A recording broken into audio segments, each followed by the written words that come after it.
करेंगे, शुरुआत करेंगे, लेकिन हमारे साथ युवा नेता जुड़ चुके हैं। भारत के एकदम पश्चिमी कोने से ये नेता जुड़े हैं। यहाँ पर ऐसी राजनीतिक लड़ाई की शुरुआत हो गई है जो बड़ी दिलचस्प है और इसकी चर्चा पूरे देश में होने लगी है। ये तस्वीर आप मेरे बगल में चलती हुई देख रहे हैं। आप सोचिए, मैं आपसे कहूं कि 26 साल का एक लड़का है, उसे देखने के लिए, उसका समर्थन करने के लिए भीड़ आई है। आप यकीन मानेंगे? शख्स आपके सामने है। इतनी सी उम्र में सियासत के बड़े बड़े योद्धाओं को इस शख्स ने पानी पिला दिया है। जब पूरे देश में आर पार की लड़ाई है, तब रविंद्र सिंह भाटी बाड़मेर में त्रिकोणीय संघर्ष में उतरते हुए दिख रहे हैं और रविंद्र सिंह भाटी के नामांकन में जो भीड़ आई उसे देश देख रहा है। बड़े बड़े राजनीतिक पंडित हैरान हो रहे हैं, हम खुद हैरान हो गए। भाटी ने पहली जो लड़ाई है, पहली जो जंग है नामांकन की, वो जीत ली है। यानी चुनाव जिन 4 हिस्सों में बढ़ जाता है, उसका पहला चरण इस युवा के खाते में जाता हुआ दिख रहा है। रविंद्र सिंह भाटी इस वक्त हमारे साथ जुड़ चुके हैं। बहुत बहुत स्वागत है रविंद्र जी। बहुत बहुत धन्यवाद। कई हाल चाल है आपरा? खम्मा गणी हुकम? बहुत ही बढ़िया, खम्मा गणी हुकम एकदम जोरदार लाठा। रविंद्र भाई, कई कर रहे हो आप? अतरी भीड़ लागड़ा हुकम किस तरह? बाड़मेर, जैसलमेर और बालोतरा री जनता और प्रेम है सा। ये कैसे आशीर्वाद देने वास्ते आया आपरे टाबर रविंद्र ने। आपरे टाबर रविंद्र ने, आपरे भाई रविंद्र ने आशीर्वाद देने वास्ते आया और ये कहो कि रविंद्र की हिम्मत नहीं कम होनी चाहिए। ये सब मजबूती रे मीना बेड़ा एक विश्वास दिलाने वास्ते सारे लोग आए। मतलब आप खुद मोदी से प्यार करते हैं और आप मोदी की ही पार्टी के खिलाफ चुनाव लड़ रहे हैं। मैं जनता के हित में चुनाव लड़ रहा हूँ। 2023 में भी निर्दलीय था, जनता का आशीर्वाद था, विधायक जनता ने बनाया और 2024 में भी जनता के आदेश के अनुसार मैं मैदान में आया हूँ और मुझे मेरे बाड़मेर, जैसलमेर और बालोतरा की जनता पे विश्वास है। वो पूरे तरीके से मेरी बात रखेंगे। उनके आदेश की पालना मैंने की है और मजबूती से आने वाले 26 तारीख के चुनाव में सब मुझे आशीर्वाद देंगे। पर रविंद्र भाई साहब, ये पहली बार तो नहीं है, पहली बार तो ये नहीं हो रहा है कि आपने ऐसे बगावत कर दी है। इससे पहले भी हमने वो बगावत देखी है। हाँ, और अब पहले निर्दलीय आप जीत कर आए, अब आप जो है लोकसभा में जा रहे हैं। ये बागी तेवर क्यों आ गए हैं? फिर तो पार्टी कहेगी ना कि आपके साथ कायर है। हुक्म मारे तो मैं तो एक महाराज जी ने पूछे हुक्म कि 2019 में मीना छात्र संघ रो चुनाव लड़े तो ही मैंने निर्दलीय लड़ना पड़े, 23 में मीना विधानसभा लड़ना पड़े तो भी निर्दलीय, और 24 में भी निर्दलीय लड़ना पड़े। तो वो कहो कि लैणियो थाना निर्दलीय रे मीना ही है और जनता रो आदेश है और जनता रे आदेश की पालना करो। जब संघर्ष मोटो है, जब परिणाम भी बढ़िया हो और जीत भी मोटो हो, बस मजबूती में मेहनत करा जाओ।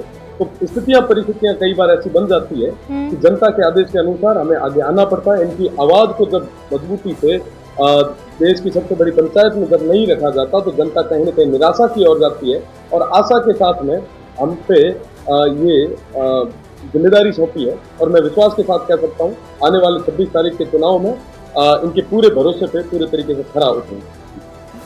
भाटी भाई जी, सच ये है कि आप 2 बड़े कद्दावर नेताओं के सामने मैदान में उतर रहे हैं। हाँ, मतलब एक केंद्र मंत्री हैं, दूसरा आरएलपी से आप यहाँ कांग्रेस में आए, लेकिन जाट में इन दोनों की पकड़ इस समाज में बहुत अच्छी खासी है। इन दोनों के सामने तो आप छोटे से हैं, इतरो सो नानो सो टाबर।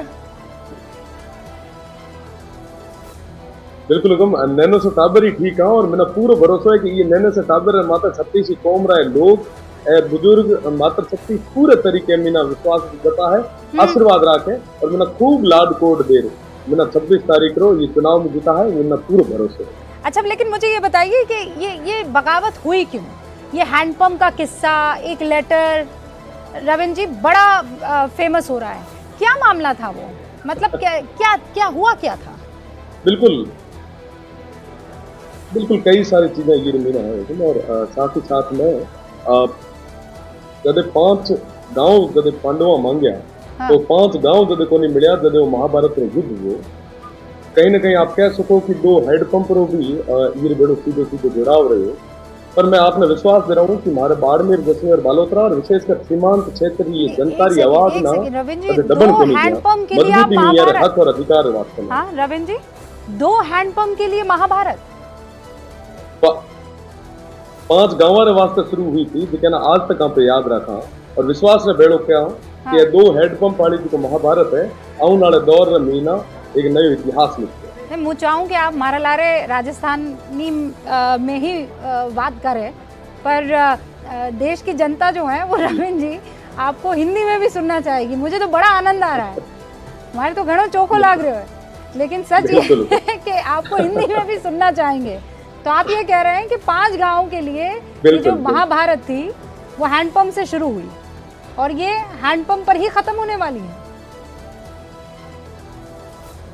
ये जीत के साथ में देश की सबसे बड़ी पंचायत में जो पानी से जो वंचित क्षेत्र है, इसकी बात को मजबूती से उठाने के लिए 26 साल के युवा को ये 36 कौम के लोग वहाँ दिल्ली भेजेंगे, इस विश्वास के साथ में कि वो वहाँ पे मजबूती से जाके आवाज उठाएगा।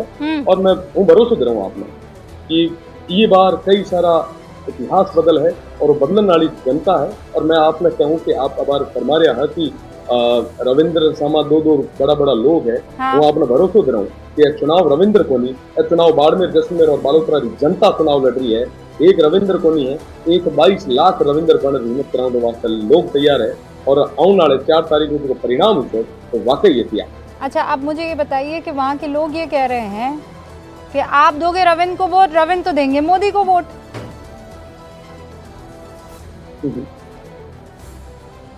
रविंद्र क्षेत्र विकास वास्ते वोट है, जे हमारे ये विकास ये क्षेत्र ना जो आगे लेर बढ़ सके मेरे बड़े मजबूती रही। अच्छा, भजन लाल जी से आपकी मुलाकात हुई थी ना रविंद्र जी?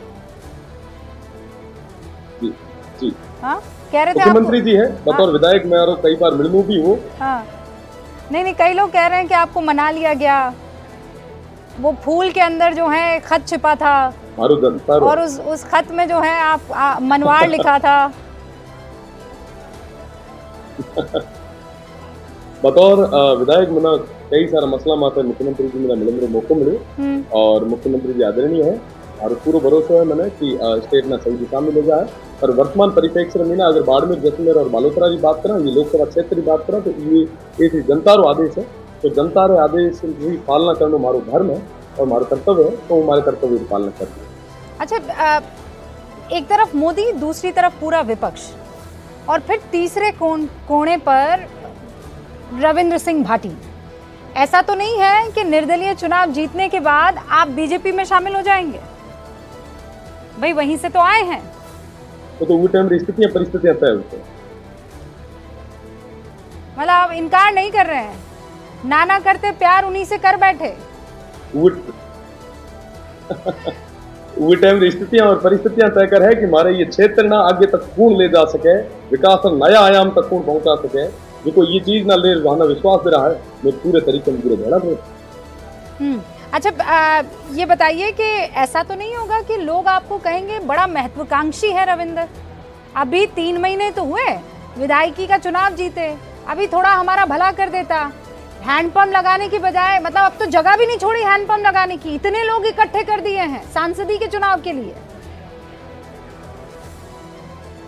लोग महत्वाकांक्षी को नहीं कहे, लोग कहे कि मेहनती है कि 3 महीना री थकान हाल तक लोगों ने उतरी को नहीं थी, पैदल से विधानसभा मीना सभा ना धन्यवाद देने वास्ते पाड़ो दियो और आज पाछो जब जनता रो आदेश आयो तो अकेलो सभा लड़ने वास्ते आयो, तो ये चीज रो मना धन्यवाद भी दे और मना आशीर्वाद भी दे कि थारी हिम्मत यही बरकरार है और मना पूरो भरोसा है कि आने वाली 26 तारीख रा एक साधारण परिवार आने वाले ये युवा रे माथे पूरो क्षेत्र आशीर्वाद रहा। अच्छा, अब मारे बताओ कि आप रो कई विचार है प्रधानमंत्री रबारा में कैसा नेता है? बढ़िया विचार है, तो अबार तो हमारी खुद ये लड़ाई इतनी बड़ी है, बढ़िया नेता है, बहुत ही बढ़िया है। और अबार में हमारे खुद ये क्षेत्र ना ले, एक तो लंबो चौड़ो एशिया रो सेकंड सब बड़ो क्षेत्र है, तो ये मीना लागोड़ा और जदे वो बात आई, जदे वो बारी आई, जदे निश्चित रूप से मीना आप खुल बात है। रविंद्र भाटी जी, बहुत बहुत शुक्रिया हुक्म हमसे बातचीत करने के लिए और आपने जो वो जन सैलाब इकट्ठा किया है, कई बार ऐसा कहते हैं कि सैलाब इकट्ठा करना बहुत आसान हो जाता है, लेकिन उन सैलाब में से 4 वोट पाना बड़ा मुश्किल हो जाता है। अब वो दिन भी दूर नहीं है जब वोट पड़ेंगे, उसके बाद गिनती होगी, और मैं चाहूंगी कि उस वक्त भी आप इसी तरह हमारे सामने बैठे हों और उस दिन देखेंगे कि जनता ने आपको सर आंखों पर बिठाया है या नाराजगी जताई, लेकिन हमारी तरफ से आपको खूब सारी शुभकामनाएं। बहुत बहुत शुक्रिया रविंद्र जी। तो ये थे रविंद्र सिंह भाटी, इस वक्त हमारे साथ युवा नेता हैं, तादाद में लोगों को इकट्ठा कर रहे हैं और जन सैलाब बड़ा कम ऐसा देखने को मिलता है कि नामांकन के दौरान ऐसी स्थिति खड़ी हो जाए, इसीलिए ये चेहरा आपके सामने रखना जरूरी था। और कोई और किसी पार्टी के साथ नहीं है, ना बीजेपी ना कांग्रेस, बंदा अकेले दम पर चुनाव लड़ रहा है। इसीलिए ये इंटरव्यू आपके सामने रखना जरूरी था कि अगर मुद्दा आपके मन में होता है तो जनता देखिए कैसे आपके साथ दिखती है। वोट तो आप ही को करना है, आप डिसाइड करेंगे। सारे